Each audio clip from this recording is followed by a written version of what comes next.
बिस्मिल्लाहिर्रहमानिर्रहीम। पिछले लेक्चर में हमने देखा था कि एक डीएनए के मॉलिक्यूल से एक आरएनए का मॉलिक्यूल कैसे बनता है, और इस लेक्चर में हम देखेंगे कि आरएनए से पॉलीपेप्टाइड चेन किस तरह से बनता है, यानी प्रोटीन सिंथेसिस कैसे होती है। और protein the synthesis of proteins is known as what translation. Well, I would like to write the definition of what translation. Synthesis of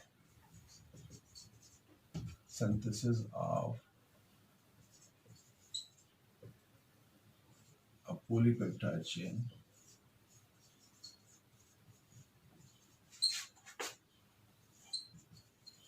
from RNA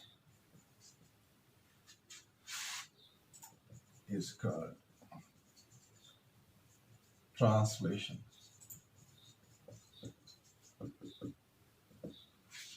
translation किस वक्त स्टार्ट होगी, number 1।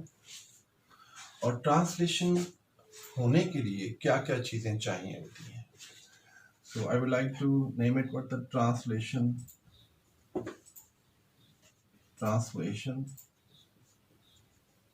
machinery.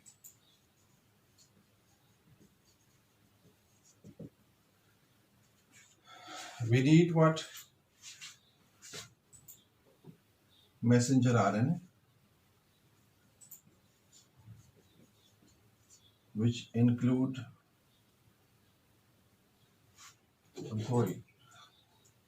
messenger RNA and transfer RNA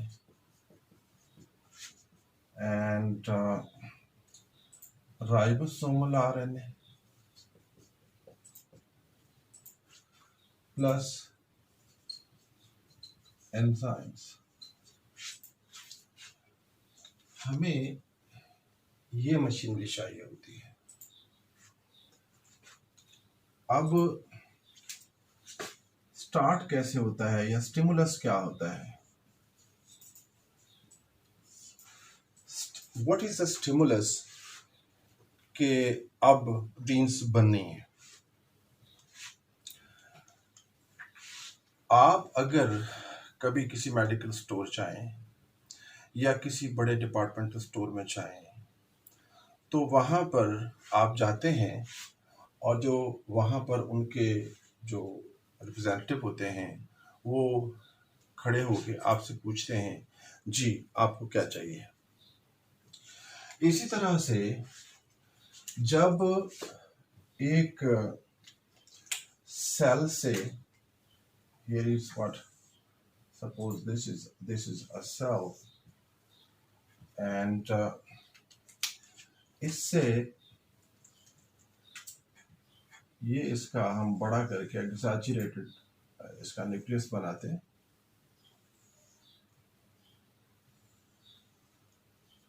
यहां से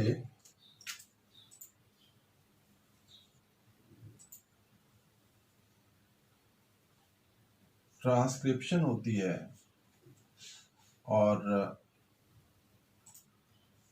ये इसका transcript बना। अब इसकी क्या होगी? प्रोसेसिंग होगी। प्रोसेसिंग के बाद क्या होगा? एक स्मॉल मॉलिक्यूल मिलता है आरएनए का, और ये स्मॉल मॉलिक्यूल बाहर आ जाएगा।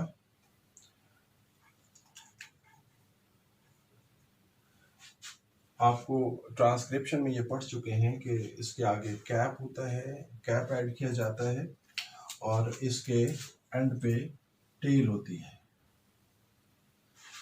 This is suppose this is the cap,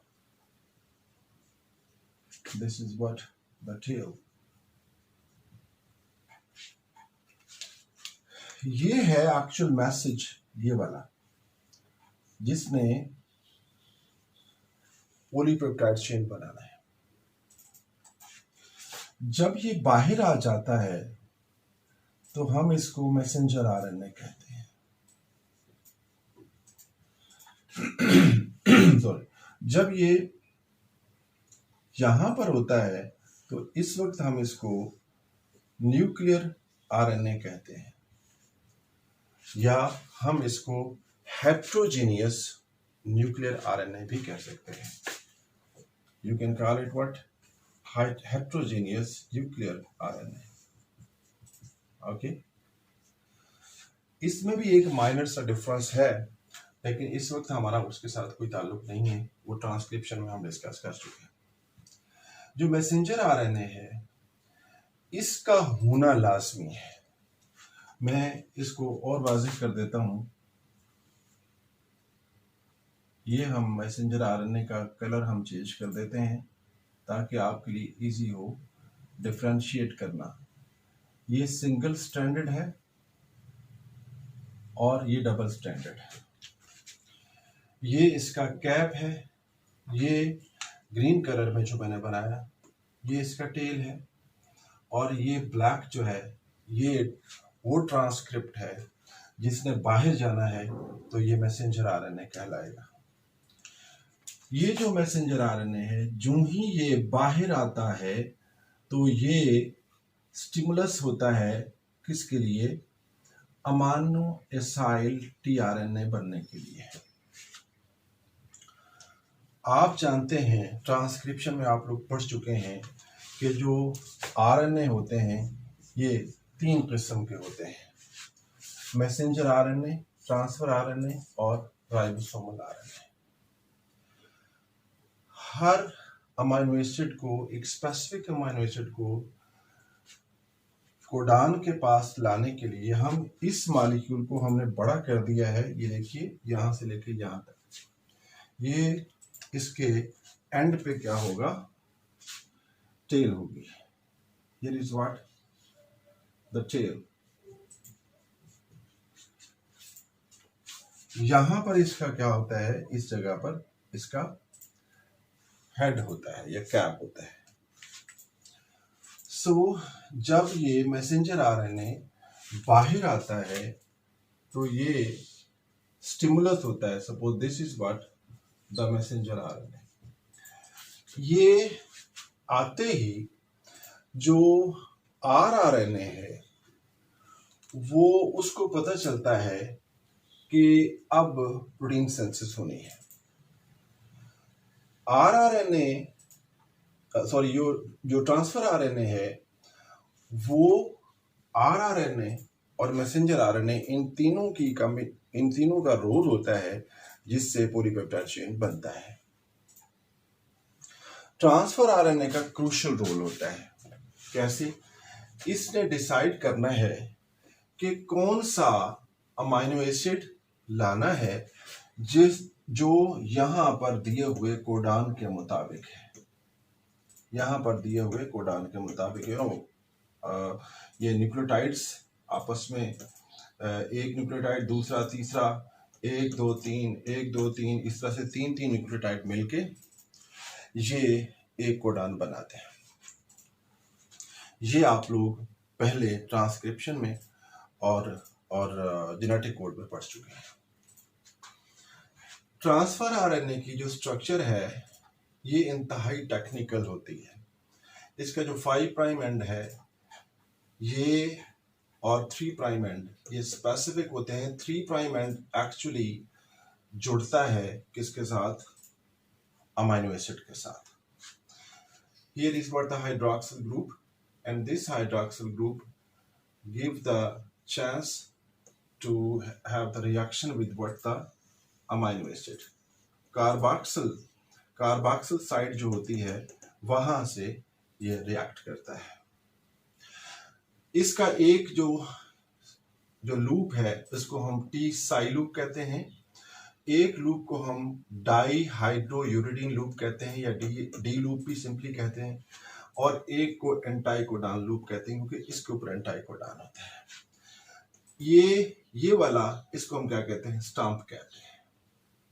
अच्छा, अब अगर हम इसी को छोटा कर लें तो क्या होगा, ये स्ट्रक्चर हमारे पास इस तरह की आएगी जो आपको पाँव की तरह की समवट नजर आ रही है। It looks like the foot. Okay, well, ये ट्रांसफर आरएनए और एक अमाइनो एसिड ये जुड़ते हैं आपस में, और सपोज ये अमाइनो एसिड है, हम सपोज करते हैं ये और ये आपस में जुड़ते हैं, तो क्या बनता है, ये टीआरएनए और ये अमाइनो एसिड, तो क्या बन गया, amino acyl tRNA, amino acyl tRNA. अब एक बात मैं यहां पर बता दूं कि हर पॉलीपेप्टाइड चेन, सपोज ये पॉलीपेप्टाइड चेन है जो रिजल्टेंट है, जो हमारे पास बन के प्रोडक्ट के तौर पे आता है, तो हर पॉलीपेप्टाइड चेन का जो पहला अमाइनो एसिड है वो कौन सा होता है, मिथायोडीन होता है। उसकी वजह ये है कि हर जो ट्रांसक्रिप्ट आता है, हर ट्रांसक्रिप्ट, इसके ऊपर जो पहला कोडान है या जो इनिशिएशन कोडान है ये होता है AUG, एडेनिन यूरासिल ग्वानिन। उसके बाद एंड पे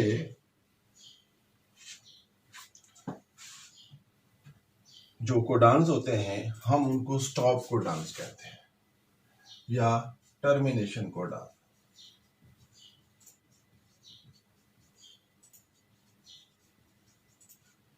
This is what the initiation codon.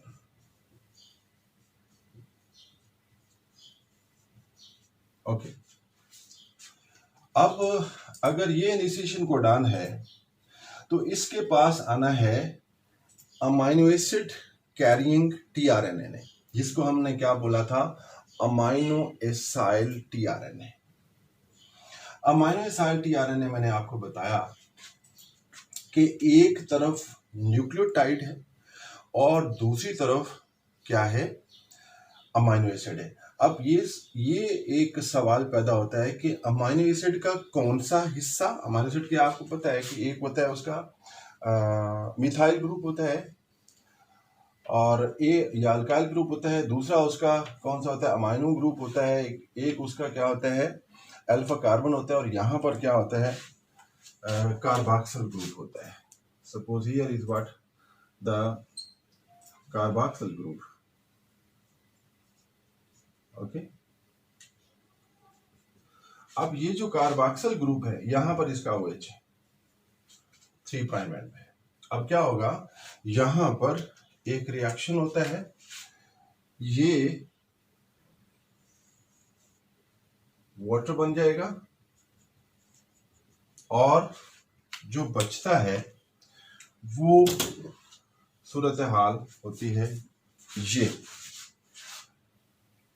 मैं आपको दोबारा बना के दिखाता हूं। Here is what oxygen and here is the 5 prime end. Okay, this is 3 prime end, this is 5 prime end. तो 3 प्राइम एंड के साथ आके जुड़ता है। अब 3 प्राइम एंड किसका, न्यूक्लियोटाइड का, वो भी मैं आपको दिखाता हूं। ये फर्ज करेंगे यहां से ऊपर ये टीआरएनए को मैंने उल्टा दिया है।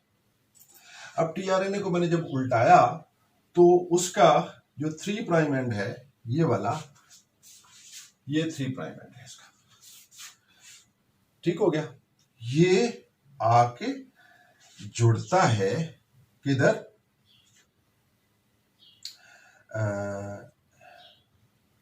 ये इसके कार्बोक्सिल ग्रुप के साथ आके जुड़ जाएगा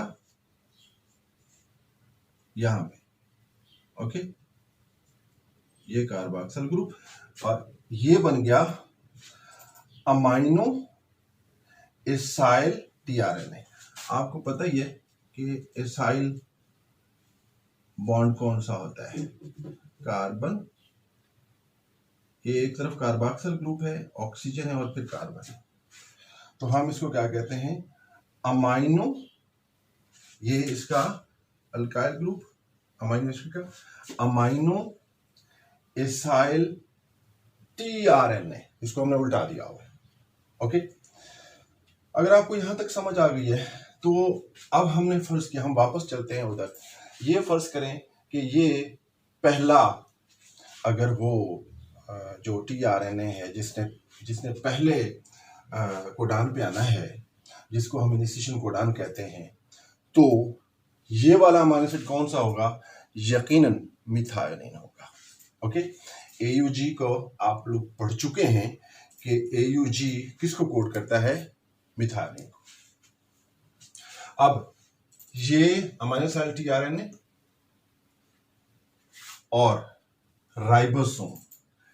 राइबोसोम का स्मॉलर सब यूनिट, ये आपस में रिएक्ट करते हैं, मिलते हैं, और इनको मिलाने के लिए एक प्रोटीन होती है। This is what the green protein molecule which I have shown like diminutive human. ये इसको इसके साथ जोड़ता है और ये इनिशिएशन फैक्टर लेके आता है कहाँ? AUG के पास, यानी स्टार्ट कोडान के पास। ये 40S लिखा हुआ आपको नजर आ रहा है। 40S मीन्स स्मॉलर सब यूनिट। स्मॉलर सब unit of ribosome amino acyl tRNA AUG के पास आए। आप समझ सकते हैं कि AUG अगर यहां पर मैसेंजर RNA पर AUG है तो इसकी कंप्लीमेंट्री बेसिस क्या होंगी? A के साथ क्या होगा? A के साथ होगा U, और U के साथ क्या होगा? A, और G के साथ क्या होगा? C। ठीक हो गया। अब ये अमाइनो एसिड tRNA यहां पे आ गया, इसके साथ स्मॉलर सब यूनिट है। जब ये आ जाएगा तो नेक्स्ट स्टेप क्या होगा? लार्जर सब यूनिट आएगा। लार्जर सब यूनिट को भी एक ये ग्रीन कलर में मैंने बनाया, क्या? ये initiation factor. Okay, you can see this initiation factor is beautiful than this one. Okay, right. Now, ये जब लार्जर सब यूनिट भी आ गया तो क्या होगा? ये जो रिएक्शन, ये यहां पर एक और अब इलांगेशन स्टार्ट होगी। इनिशिएशन पूरी होगी, इलांगेशन स्टार्ट होगी। क्या होगा? इससे अगला जो नेक्स्ट है, जो अमाइनो एसिड tRNA वो आएगा। वो कहां से आएगा? ये जो लार्जेस्ट सब यूनिट जब आता है तो 3 साइट्स बनते हैं, 1 2 3। ये जो साइट है इसको हम कहते हैं E site. What? E site.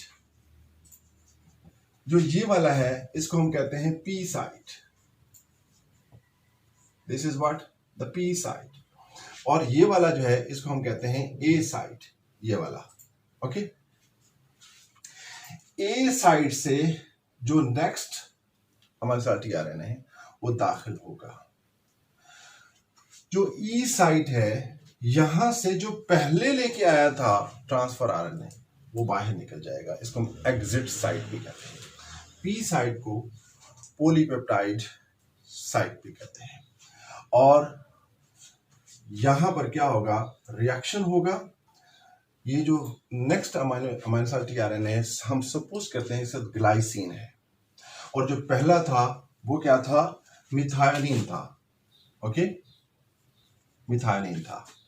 तो क्या होगा? नेक्स्ट में क्या होगा? मिथायोनिन और ग्लाइसिन के दरमियान में पेप्टाइड बॉन्ड बन जाएगा, पेप्टाइड लिंकेज बन जाएगा। ये है जो हम कहते हैं रिएक्शन करवाता है। कौन? राइबोसोम।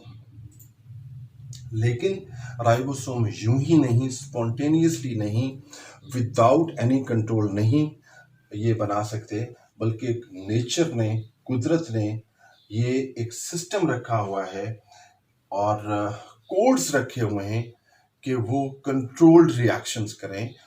वो वाले अमाइनो एसिड जोड़ें आपस में, पेप्टाइड बॉन्ड बनाएं जो सेल को चाहिए। अब क्या होगा, ये वाला जो पहला वाला आया था मल्टी आरएनए, ये देखिए ये बाहर निकल रहा है, कहां से, एग्जिट साइड से, और ये नेक्स्ट वाला जो ग्लाइसिन को लेके आया था वो यहां पे आ गया। ठीक हो गया। अब हम अगर इस बात को समझ जाएं कि ये इलांगेशन स्टार्ट हो गई है, तो अगर ये आगे जाएगा, नेक्स्ट कोडान पे जाएगा, तो नेक्स्ट हमारे साथ टीआरएनए आएगा अकॉर्डिंग टू द कोडान। ठीक हो गया। और यूं ये इलांगेशन होती जाती है और एक पॉलीपेप्टाइड चेन इस तरह से एंड पे हमारे पास आ जाता है, या हमारे सेल के पास आ जाता है। आपको शुरू में मैंने बताया था कि we are nothing, actually it is a cell which does the function. We are nothing, it is actually the cell which forms our structure. Okay, so if you say that cell is forming something, it is actually you are forming that something. Elongation हो जाएगी, and पे क्या होगा, stop codon होगा। हर जो काम होना होता है उसका कंट्रोल होता है और उसने रुकना होता है।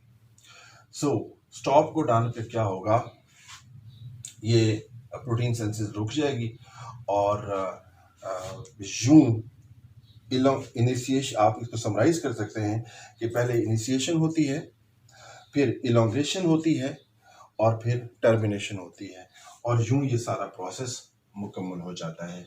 ये पिछली वीडियो जो थी वो मैंने इंग्लिश में यही वाला लेक्चर अपलोड किया था, तो तब कुछ जो मेरे व्यूवर्स हैं, जो मेरे स्टूडेंट्स हैं, उनको उसका मसला हुआ था, तो मैंने अब कोशिश की है कि मैं ये उर्दू में ये अपलोड कर दूं ताकि आपको आसानी हो। नेक्स्ट जो होगा लेक्चर, उसमें हम इंशाल्लाह इसी प्रोसेस को पढ़ेंगे कि किस तरह से ये प्रोसेस कंट्रोल कैसे होता है ड्यूरिंग द डेवलपमेंट। बहुत बहुत शुक्रिया, थैंक यू।